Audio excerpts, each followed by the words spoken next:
All right, welcome back. I want to get into the team identity of the Wiley Pirates. So, Coach Pearce, what do you want that the Wiley Pirates team identity, to look like? Yeah, so for us, I think it it took a while this year to really figure out what our identity was. But if some random person walked out into our gym, I would want them to leave saying that our kids work hard, that they play together, um, and they'll do anything and everything that it takes to have success. And I think every year it's a little bit different. Some years, you're going to be a little more up tempo.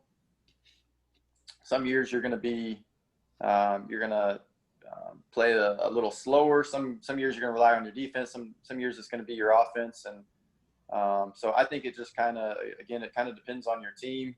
It depends on what type of players you have. I know for us this year, we really relied on our defense. It's funny because if you look at our playoff run and a lot of the scores of our games, you would probably think we're slowing it up. We're packing it in. But in reality, we pressed half the game. We're out being aggressive, trapping, pressing. We get our guards really getting up in people at half court. We try to get the ball out quick, but it just for whatever reason, our defense this year was our calling card. And but to answer your question, it kind of just depends year to year. Okay, and then so once you've I know it takes several games. Sometimes it takes a whole pre-district season to figure out what that identity is going to be. So once you've kind of figured it out for that season, how do you go about that day to day, building that, for that moment, I guess. Yeah, so it was probably. I mean, we knew we had some length and some quickness, um, and so probably about 10 games into the season, we felt like our defense was pretty strong, and that could be kind of our backbone of what we relied on. And once and there was actually even a couple coaches that came up and just were kind of bragging on our guys and how tough it was to score on them. And once we kind of figured that out and really reeled that in, we spent a little bit extra time. I wouldn't say nothing crazy. We still did things the same way, but maybe spent a little extra time and a little extra concentrated effort on certain things on defense, such as your rotations, such as little nuances that we do as far as when guys drive gaps, how we're going to plug those gaps and blocking out all that stuff. But once we figure out our identity, I think it's one of those things you practice it. But more than anything, we told our kids, once we really honed in on what it was, we tried to get them to buy into that and understand, defense is what's going to get us to where we want to be. It's going to help win us this game, this game, this game. We try taking it one game at a time, but the big picture is we want to ultimately have a chance to play for it all. And once we figured out what it was, we tried to every day, this is what's going to get us there. This is what's going to get us there. And I think, once your kids hear it enough, they really start to buy in. And so we got good kids and they really bought into that. And so it helped get us to where we were this year. Okay. So what are some of your non-negotiables that you have as a coach that, just, I guess some people would call them pet peeves, but just some things that players have to do to play for Stephen Pearce? Yeah, there's honestly, it's pretty simple. We ask our guys, and pet peeve of mine is people who show up late. So we have early morning practices. We don't have the luxury of having practice at the end of the school day. So it can be an issue, and I know early on in my career that was something that we had to really get fixed up. But once the kids realize that that's something that again is a non-negotiable, then I think they really as long as you don't have 10, 20 different things, if showing up on time is your thing and your kids know it, I think they're going to do it. And so our kids bought into that. So obviously showing up on time, working hard on the court, to me, it's something that you got to do if you're going to be on our team or, really a part of anything you do and you're dedicated and serious about it. You got to work hard. And finally, I would say the last thing is um, just being a good person. An old coach that I used to know, hadn't talked to him in a long time. He kept it real simple. He just said, "Do what's right." And I think if that kind of, instead of having a bunch of rules and laws and this and that, if you just do what's right, I think you're going to be okay. So those are probably the three main things I would say. Okay. Yeah, the more rules you have, the more opportunities uh, to visit them, I guess. Right. So I know you've been building your program to this point, over the last 6 years, last several years. I know you've been building to the point where you got to and getting closer and closer. So what happened this year? Do you feel that pushed, your group over the top to make the Final Four?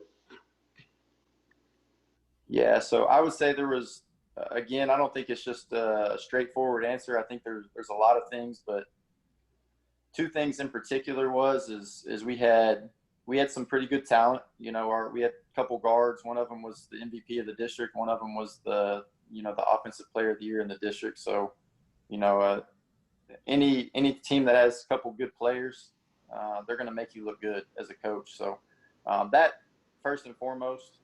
But I would say as important as anything is we had a group of seniors that um, was as good a group as I could ever imagine. I mean, it's the best group that I've ever had. But and what I mean by that is not talent wise, because we had two or three seniors that during the playoff run this year they didn't even get in the game.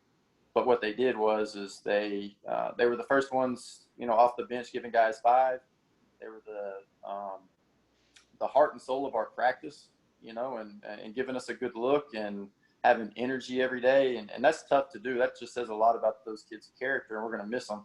But if I'm not playing and I'm working my butt off every day in practice, it's pretty easy to get frustrated and um, mad at the coach and be a disgruntled teammate on the end of the bench. But we had a group of six seniors this year that really bonded our team and I think kept them tight and close. And I think that to me that was probably the biggest key of all.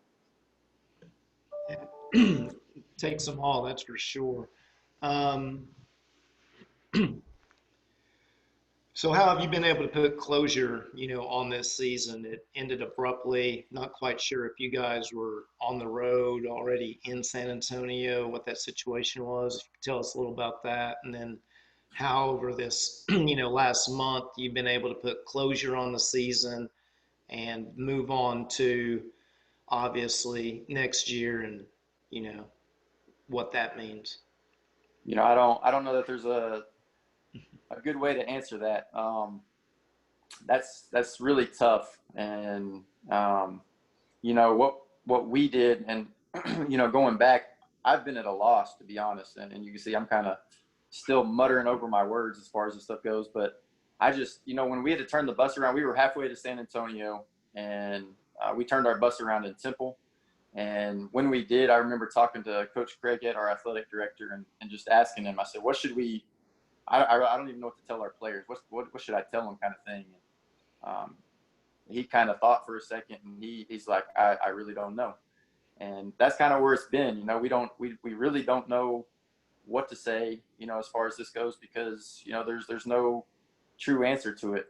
But how do we put closure on it? I mean, we put our arms around our guys. Um, we tell them how much we appreciate them, and we we wish the UIL would have named us co-champions because we didn't end the season on a loss. We ended on our last game was a win, but they went a little different direction as far as that goes. But they're sending us some medals, they're sending us some trophies, and we appreciate that. But how do you put closure on it? I don't think you can. I don't know that you really can, to be honest with you. But I feel for our seniors, and I appreciate everything that they've done. And it's just one of those things that not very many kids, not very many coaches, not very many people get an opportunity to go down to San Antonio and to have that ripped away. It's tough, but it is a story that we'll be able to tell the rest of our lives. And it was a fun ride. It was a fun run getting there. Do you feel like you'll be able to use that experience to help your, you know, program and teams in the future? I think so. And it's every year is it's a different group. It's a different, everything is different. Everything changes every year as far as that goes. But, having been there and having been able to tell our future teams, what this team did to get there. For example, I just talked about the senior leadership that we had. That's something that I'm never going to forget, and I'm going to try to instill, in our freshmen when they're coming up, and as their sophomores, and every year. Um, I think you take away something from every year, but having been there and had the opportunity to go to San Antonio, I think there's certain things you can tell your guys and relay that that otherwise you wouldn't have been able to do. Okay. All right, we're going to finish up with this last one. And this is probably the toughest one, Stephen. What, Uh-oh. what do you think it's like being coached by Stephen Pearce? That is a tough question. That's a good question right there. You didn't give me a heads up on that one. Um, I think it's not always easy. I think it's one of those deals where when you come in, it's going to be hard, but we're going to have fun. We're going to be competitive, and we're going to work to get better every day. And and it's not just me. It's my coaching staff. Again, I've been blessed with great coaches, and I feel like we build relationships with the kids, and so I think it's one of those deals where we're still gonna even on hard days and days that we're on you, we're still gonna have those conversations and um, still be good afterwards. But then again, it starts all over the very next day. Here we go again. You better come in. You better be on time. You better work hard. And when you're not, we're going to call you out on it. We're going to let you know. Um, and then the process starts over and over again. But is it easy? No, it's not easy. But I like to think that it's fun and we teach you, not just the game of basketball, but life lessons along the way. That's one thing we actually do is once a week in the off season, before season, and after the season, we spend about 15 to 20 minutes on Wednesdays just talking about life lessons and teaching these kids how through the game of basketball, how showing up on time, for example, how that's going to help you be successful and working hard and all that kind of stuff. So I hope we're able to teach these kids, not just the game of basketball, but about life.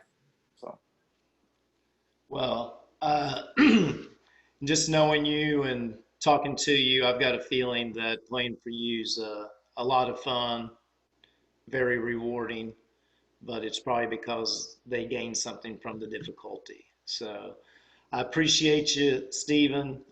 Known you a long time. Nobody could be more happy for your success than me.